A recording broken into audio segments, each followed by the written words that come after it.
Hello and welcome to the fourth game in this no crates best of 5 set between Vindian and the Genoese crossbowman. And we're spawning in here with Vindian in the lovely colour yellow, playing as Japan. On the map, Hokkaido. I think it's Hokkaido. Yes, with this big old volcanic mountain in the middle blocking off access.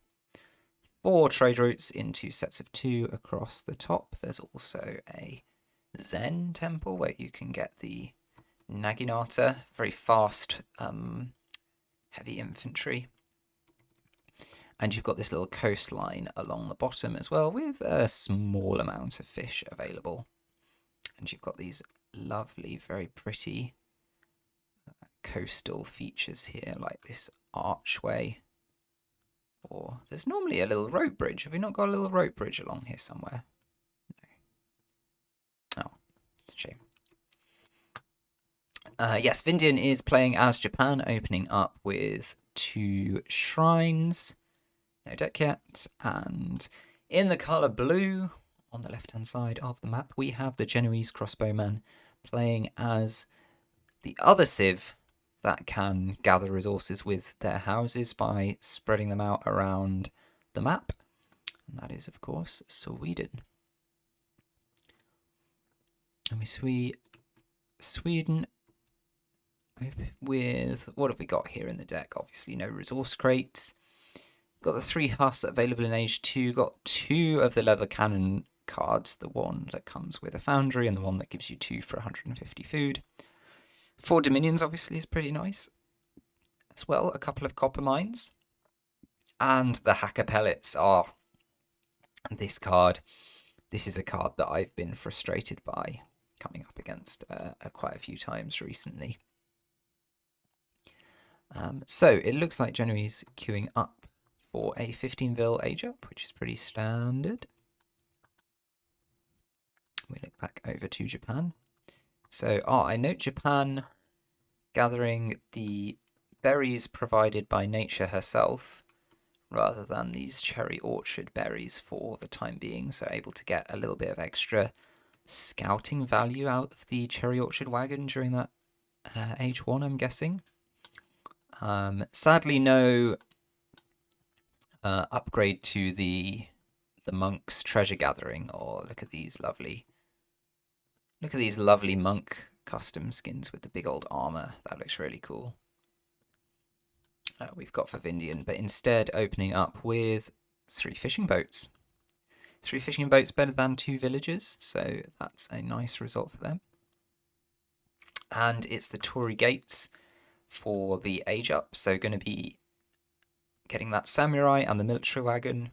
Potentially could be putting some early Age 2 pressure onto Sweden here. I'm kind of interested for both of these civs, but especially for Sweden. There's an element of the extra eco from the buildings needing some time to get going, and I especially think in this crateless format that could be interesting and potentially a little bit of a weakness. Waiting while we get the Dominions in, we get the Engelsberg Ironworks in. Obviously, once those are in and things start to get going, then Sweden are going to be in a really strong position. But I wonder if there could be a little window of opportunity for Vindian while we're waiting for that to happen. I've just noticed, I was saying about how pretty this map is. Look, you've got these lovely pink and purple flowers just dotted absolutely everywhere. Look at that. Oh, gorgeous. So, looks like Japan are throwing out the shrines in transition. That's a really nice... Look how well hidden that is as well. You might legit never, spot that if you're Genoese. So that's a very nice shrine location. Using the monks there to harass this villager is going to take a while for them to do any significant damage, so that's not so interesting. Samurai coming forward for Japan has not pre-scouted the enemy base here, so it's going to be a bit of a speculative move with the samurai. as Genoese crossbowman ages up. Looks like they aged up with the logistician to get that arsenal wagon available in age 2.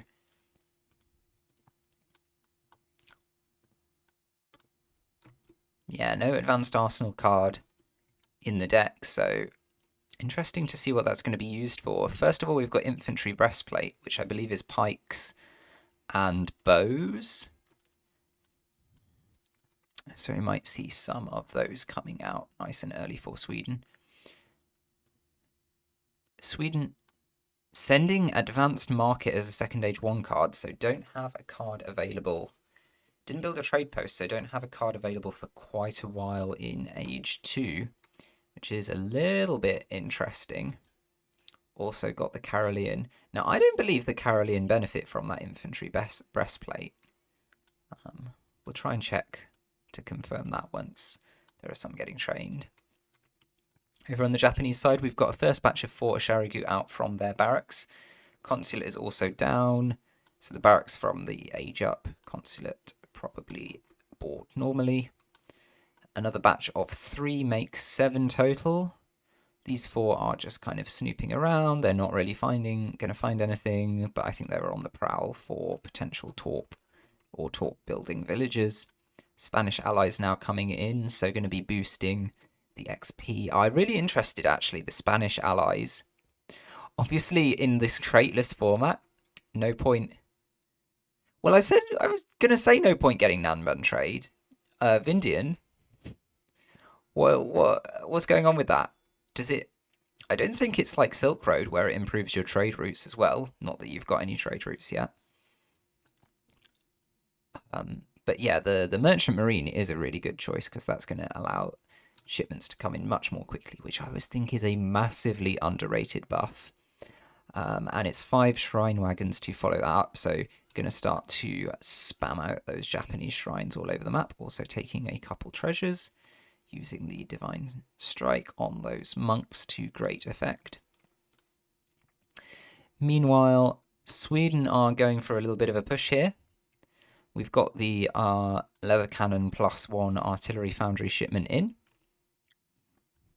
So 1 leather cannon kind of sitting discreetly at the back of the base for some reason. Maybe that's a bit of a misrally.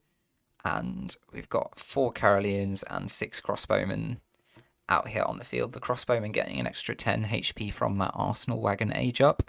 The Caroleans aren't. Not quite enough to one-shot a villager there, so no villagers killed. But plenty of them are going to be distracted away from their tasks. Of course, Japan a very difficult civ to raid, especially with a small amount of units. They've got all their villagers working nice and close to the TC. The shrine wagons are out doing that awkward thing you do with the 5 shrine wagon shipment of having to micro them all onto different shrine locations, and yeah, it's just so fiddly. But those shrines are going to go down, start providing Japan with a pretty good income. Obviously no Shogu shrine. And we see a caravel. Caravel trained from the dock for Sweden, taking out those 3 fishing boats. That's some really good thinking from Sweden. It's going to be impeding it's going to be impeding Japan quite a bit. There's no way for them to get those 3 fishing boats back without investing quite a lot in the dock. They won't be able to do anything with the water now unless they want to spend a shipment on those foons. A little bit of an infantry skirmish here. Japan don't have the numbers until these extra Yumi show up. Would have done better, I think, to stall that fight, just backing up a few meters as well. Could have potentially got the town centre involved while it was still garrisoned. I don't think that would have been a terrible choice. But the extra Yumi do eventually show up, and Genoese chooses to trade away those units. I think trade away for quite poor value. And interestingly, we saw this kind of in the Inca mirror. Genoese splitting the army, so another bunch of units approximately the same size as the Japanese force here. So a fairly even matchup if they come to blows, but Vindian doesn't want the fight up here in the north. And that gives Genoese a bit of opportunity to potentially siege down a shrine, although it's going to be fairly slow work with just 7 units. Japan are, on the flip side, sieging down a Torp here in the south of the map, where they have definitely won the early skirmish and sending 5 shrines in for the second time. Also getting a church wagon out of the consulate, switching the consulate for the 3rd time after doing so. Sweden have got in their hacker pellets. Let's just recap what cards Sweden have sent. So we saw the artillery foundry come out from the storybook card. We've had 4 Torps, and now we've had March of the Hacker Pellets. There's also the Advanced Market, which I don't really know why we were sending that, but maybe it will become apparent shortly. And Sweden's eco is looking at 29 villages and 7 Torps. That plays 30 villages and 9 shrines. It's a little bit of an edge for Japan in terms of the eco. They've also kind of got the benefit. Oh, they've also got a bank from that Dutch consulate. So absolutely loads of value coming out of that consulate. Got all the Spanish techs and now hopped over to Dutch. Got the church and the bank from them. Wonder if they have the rate turned up in order to achieve that. No, but they did send in diplomatic intrigue and good faith agreements. So there's been quite an investment there. These Japanese units been a bit mismicroed, need to stop walking and start fighting. It's an age 2 skirmgoon effectively with these hacker pellets and crossbows and a leather cannon coming out from the back to finish it off. Vindian using cover mode to try and draw things out here, but doesn't really help. But actually the fight swinging Vindian's way just in quite a significant way. I'm not really sure how that was achieved.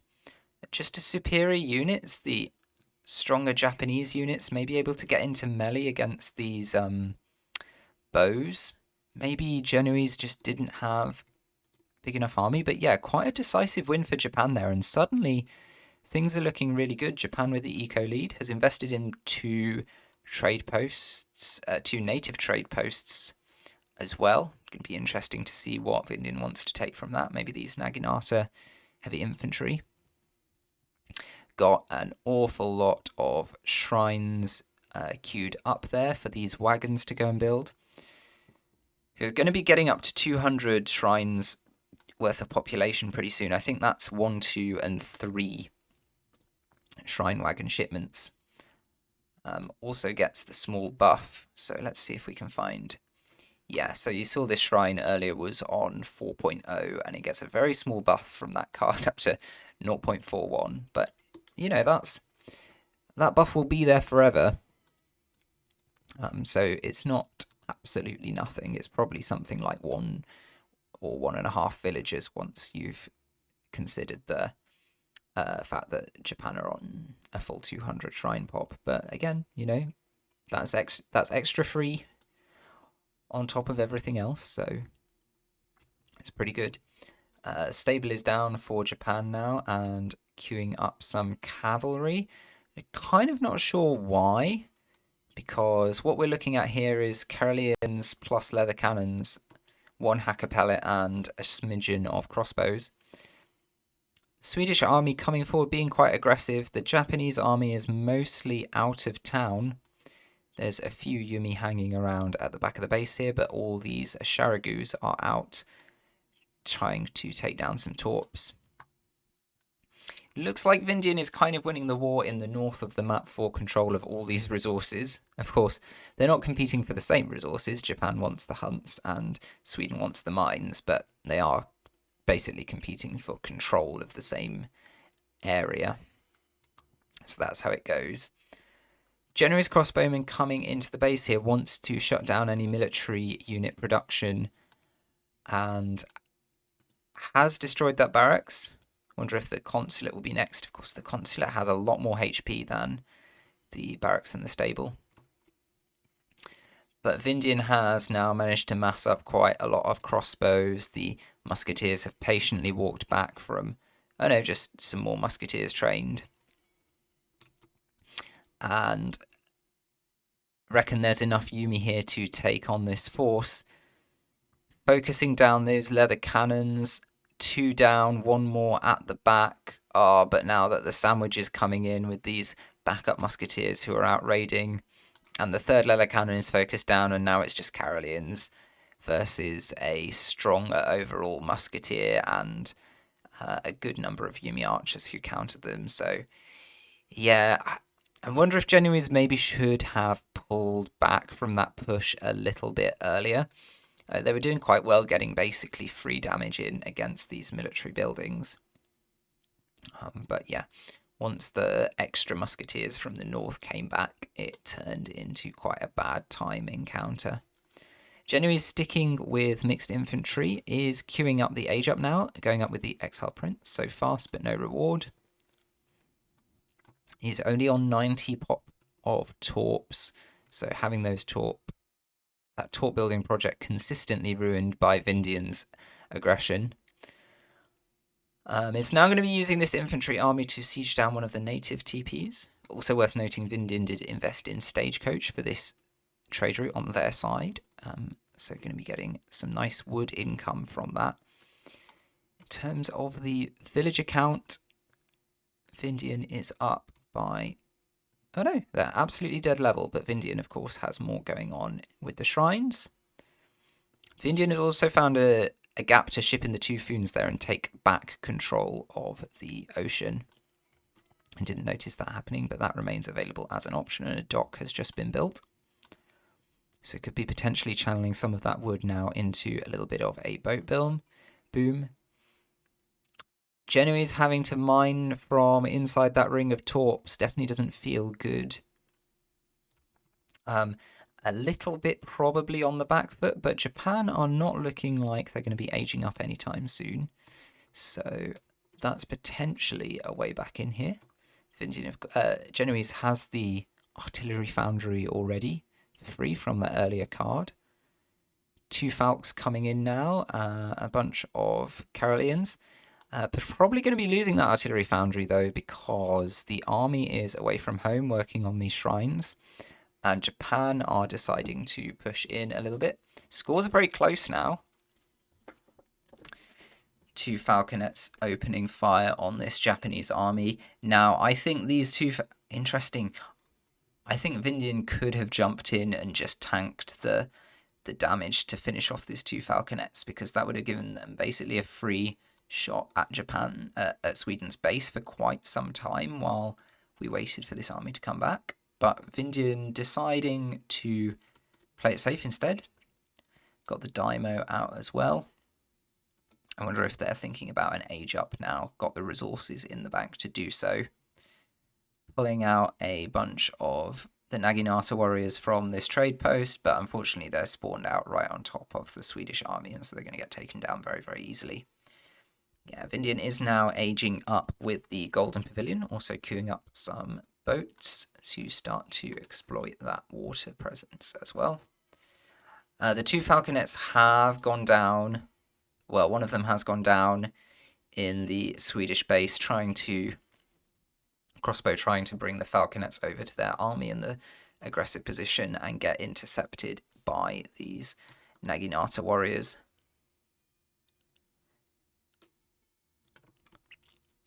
Nothing particularly special about these Naginata. They're basically just very fast pikes. But I guess fast means they're able to close in and do a lot of melee damage to those Falcons when they encounter them. Japanese army posturing out in front of the base. Swedish army trying to put some pressure on Japan at the back of the base. I have to say I really love Genoese crossbowmen's kind of work ethic in terms of using the army to cause material damage to Japan by sieging buildings. They've been non-stop about doing so whenever they've had the opportunity. They've been taking down shrines, been taking down military buildings, and it's kind of an indictment of how Japan works that they've still got 15 shrines up because, takes ages to siege, but it's really important to put pressure on Japan and deprive them of the opportunity to do things in that way. So I think that's worked really well. Japan now looking pretty good in age 3. Got a bit of an eco advantage. Have had this bank working away the whole time as well. Got a few fishing boats up in villages just slightly, but also have got shrines doing more than Sweden have got doing torps. And now this army has unfortunately got pinned down in the Japanese base a bit. And yeah, it's a mixed infantry army. It's got veterancy, but the Japanese have just got more units. They've also got discipline on their Yumi archers. Taking down the... No, just taking down a Naginata rider. I was going to say taking down the Daimo. No, they didn't. But losing all of their mass there. So Genoese crossbowman needs to start thinking about a new army. And again, you know, I wonder, things might have been different if that army had escaped rather than like fighting and taking quite a bad trade against Japan here. Imagine if that fight hadn't happened and those units were back here with the rest of the age 3 army that Genoese crossbowman is making. I think things would look a lot closer. As it is, starting to look like advantage Japan, even though we've got a surreal situation with Sweden here, mining and building this outpost in the middle of all these Japanese shrines. Japan have switched the consulate over to Japan and thus are able to train out units in batches of 10. 10 Asharigu popping out from that Daimo. I absolutely love to see that. That's really fun. It's a shame that it didn't happen like in the middle of a fight, which is, I'm sure, what Vindian was hoping might have gone on. Really good micro here on the Golden Pavilion, putting it onto speed to help the army get into place before it starts fighting. Going to be losing 10 Asharigu pretty easily, though, here. This raid getting intercepted nicely by Genoese. And again, look, the army's split.